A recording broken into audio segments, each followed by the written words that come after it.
So you beautiful people, welcome back to the channel. Quick question for you guys. How did you find out about Call of Duty? Down in the comment section, was it via friends, work colleagues? Was it via the internet or social media?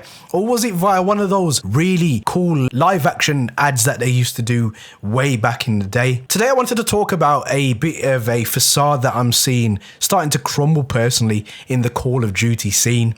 Modern Warfare 2 has been touted as the fastest selling Call of Duty of all time, and that may well be true, but if you actually put context there, I don't think it's as true as a lot of people seem to believe. Modern Warfare 3, prior to Modern Warfare 2 coming out, was the fastest selling Call of Duty of all time. That sold 6.5 million copies in the short space of 24 hours, going on to sell over 30 million copies. Now, if I was a publisher like Activision, if Modern Warfare 2 really had outdone that game for the first Call of Duty in 11 years' time, I would be showing the units, because that's a powerful way in terms of marketing to demonstrate to people just how many games more this game sold and why you may be missing out if you don't buy it. I mean, if you heard something sold double the last version of something, wouldn't you personally think that's a better product off the top of your head?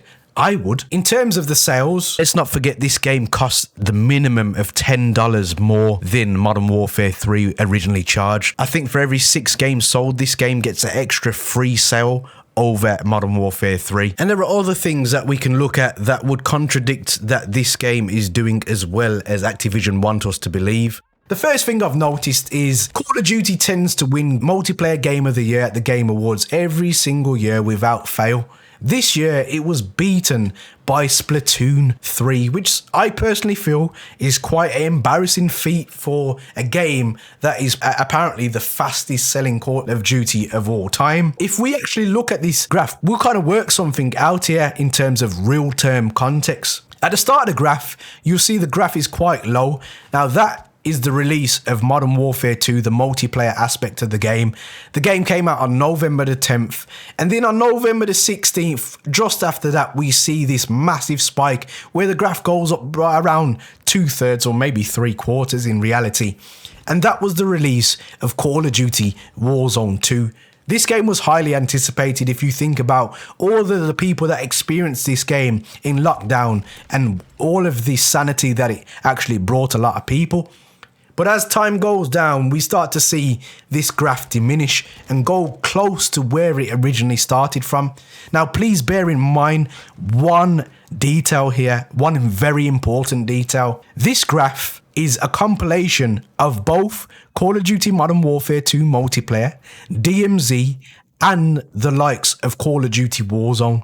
All of those games, anything to do with Modern Warfare currently, is in this graph, and that is the same pretty much as when just the multiplayer aspect of the game had came out. Is that a game that you would say categorically is doing well in your eyes? And just to bring some more context to this, you've got games like Apex Legends, which has still got a higher daily peak than this game. That's one singular game. CSGO, PUBG, games that have been out for years and are still using the same formula. Now, I know the eagle-eyed folk out there are going to say, well, you can get Call of Duty on Battle.net, but you can get the other games on other platforms as well. And we haven't even included Fortnite in this list either. And also, when we look at viewership platforms like Twitch, those that we can use as a barometer, YouTube, the TikToks, the Instagrams, Call of Duty's viewership is down across the board in comparison to its counterparts. So one thing it would say to us here is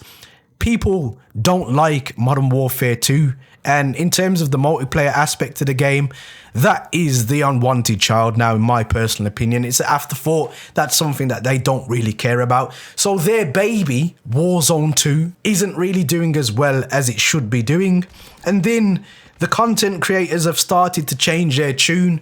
So all these big, massive content creators we've seen hype up Call of Duty Modern Warfare 2, but specifically hype up Warzone 2, are starting to do a U-turn on their thoughts and feelings about this game. People like Tim the Tapman, JD Courage, who are making it known how they feel. Even modern Warzone, someone who usually toots the pipe of Call of Duty, is giving his 2 cents worth. Charlie Intel are starting to come out. And a man who's always really vocal anyway, Dr. Disrespect. Oh, man. Game is atrocious in every single way imaginable. Like, how can you make the absolute worst Call of Duty in the history of the franchise? This is it. They did it. They fucking did it, man. I didn't know it was possible, but they did it. The fact that their views going down and their viewership going down and not many people tuning into that content would say people aren't enjoying that game and aren't enjoying that particular content. A lot of people are going to come back with that argument about casual gamers, and I understand people love to use this one, but I've said this time and time again, and I'm going to say it again in this particular video.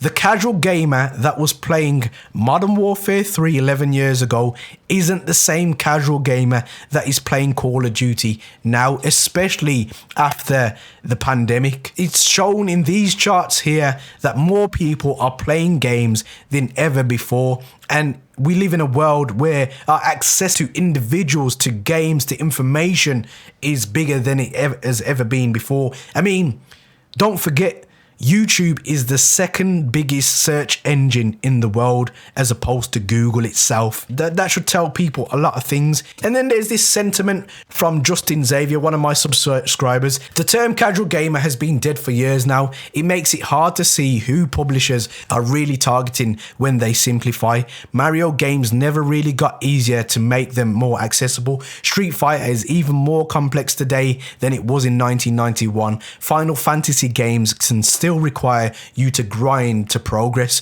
You'd be hard pressed to find a 12-year-old that would struggle to play COD somewhat well, so I don't know who this casual market is anymore. So with all this being said, I would argue that people are categorically not enjoying either of these games, and even though they may well have sold the most Call of Duties ever in the fastest period of time, it doesn't necessarily equate to people being satisfied with this product. I'm seeing two things here. One, I'm seeing the fact that the pandemic had a lot more people gaming than usual, and it made gaming a lot more popular. These graphs would demonstrate that and show that that was actually a fact.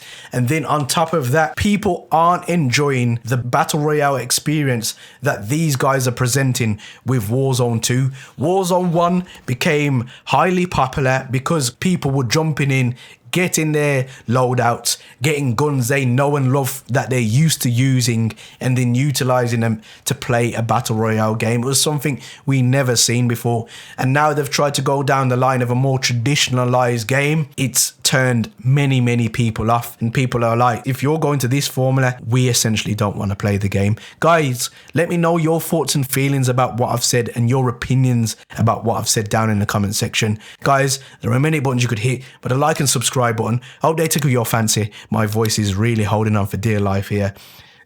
And as always, guys, don't forget to stay on the right track. Peace.